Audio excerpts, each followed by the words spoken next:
সবাইকে স্বাগত জানাচ্ছি নতুন একটি রেসিপি দেখার জন্য। আজকে আপনাদের সাথে শেয়ার করব তালের পিঠা বা তালের বড়াও বলতে পারেন। আগের দিনে আমাদের দাদি নানিরা যেভাবে তালের বড়া তৈরি করতো সেভাবে আজকে রেসিপিটি শেয়ার করছি। আশা করি পুরো ভিডিওটি দেখবেন, আপনাদের কাছে রেসিপিটি অবশ্যই ভালো লাগবে। চলুন দেখে নিই পুরো প্রস্তুত প্রণালী। প্রথমে একটা মিক্সিং বলে আমি 3 কাপ চালের গুঁড়ি নিয়ে নিচ্ছি। এই চালের গুঁড়িটা ভেজা চালের গুঁড়ি, আপনারা চাইলে শুকনো চালের গুঁড়ি দিয়েও ঠিক একইভাবে তৈরি করতে পারেন। নিয়ে নিচ্ছি এখানে মেজারমেন্ট কাপে 1 কাপ ময়দা। আমি মেজারমেন্ট কাপে 3 কাপ চালের গুঁড়ি এবং 1 কাপ ময়দা এখানে দিয়েছি। দিয়ে দিচ্ছি এখানে পরিমাণ মতো লবণ। তারপর দিয়ে দিব এখানে মেজারমেন্ট কাপে 1 কাপ চিনি। চিনির পরিমাণটা আপনারা যেরকম মিষ্টি পছন্দ করেন খেতে কমিয়ে বাড়িয়ে দিবেন। তারপর দিয়ে দিব এখানে নারকেল কুড়ানো। আমি এখানে 1 কাপ নারকেল কুড়ানো দিয়েছি। দিয়ে দিচ্ছি এখানে তালের রস। আমি এখানে একদম ঘন তালের রসটা ব্যবহার করছি। মেজারমেন্ট কাপে 2.5 কাপ তালের রস দিয়েছি এখানে।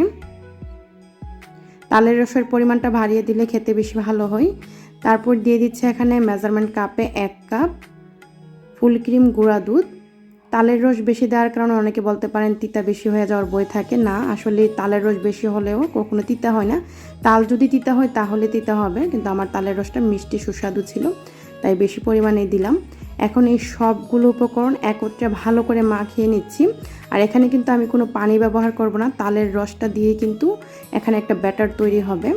তো ভালো করে মাখিয়ে নিতে হবে যাতে কোনো ধরনের লাম্পস না থাকে। আমি হাত দিয়ে ভালো করে সব কিছু একত্রে মাখিয়ে নিচ্ছি, আর হাত দিয়ে এই ব্যাটারটা তৈরি করতে হবে। তো আমাদের এখানে কিন্তু পিঠার জন্য এই ব্যাটারটা তৈরি। আমি এখন রেখে দিচ্ছি 20 মিনিট রেস্টে।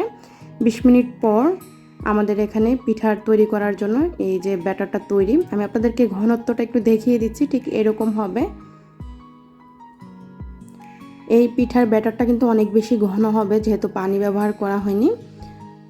তো এখন চলে যাচ্ছি পিঠাগুলো তৈরি করার জন্য। পিঠা তৈরি করার জন্য আমি আগে থেকে তেল গরম করে নিয়েছি একটা প্যানে। তারপর দিয়ে দিচ্ছি পিঠাগুলো। পিঠার শেপটা আসলে যে যেরকম পছন্দ করেন তেমনই দিতে পারেন, তবে আমি বেশি গোল করে এই পিঠাগুলো বানাতে পারি না, তাই আমি যেভাবে পারি সেভাবে আপনাদের সাথে শেয়ার করছি। আর যদি ময়দা দিয়ে তৈরি করতাম তাহলে কিন্তু গোল করে খুব সুন্দরভাবে বানানো যায়। যেহেতু চালের গুঁড়া দিয়ে তৈরি করছি তেমন একটা বেশি গোল হবে না। যাই হোক, তো আমি এভাবে পিঠাগুলো দিয়ে দিচ্ছি। আর পিঠাগুলো দেওয়ার পর চুলা আঁচটা মিডিয়াম আঁচে রেখে আমি পিঠাগুলোকে উল্টিয়ে পাল্টিয়ে ব্রাউন কালার করে ভেজে নিব। চুলা আঁচটা ফুল আঁচে রেখে ভাজলে কী হবে, মুচমুচেও হবে না, ভিতরটাও কাঁচা থেকে যাবে। তাই চুলা আঁচটা মিডিয়াম আঁচে রেখে উল্টিয়ে পাল্টিয়ে ব্রাউন কালার করে ভাজতে হবে। তাতে করে উপরটাও মুচমুচে হবে, ভিতরটাও সুন্দরভাবে সিদ্ধ হবে।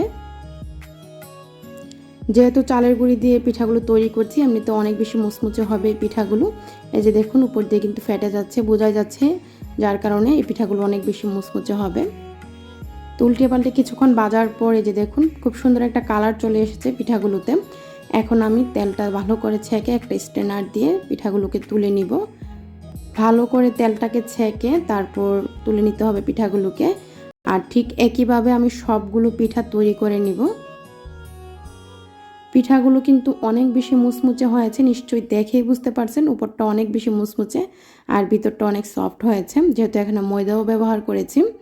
আমি একটা পিঠা আপনাদেরকে ভেঙে দেখাচ্ছি ভিতরটা কীরকম হয়েছে। এই যে দেখুন, এই তালের পিঠাগুলো খেতে কিন্তু অসম্ভব ভালো লাগে।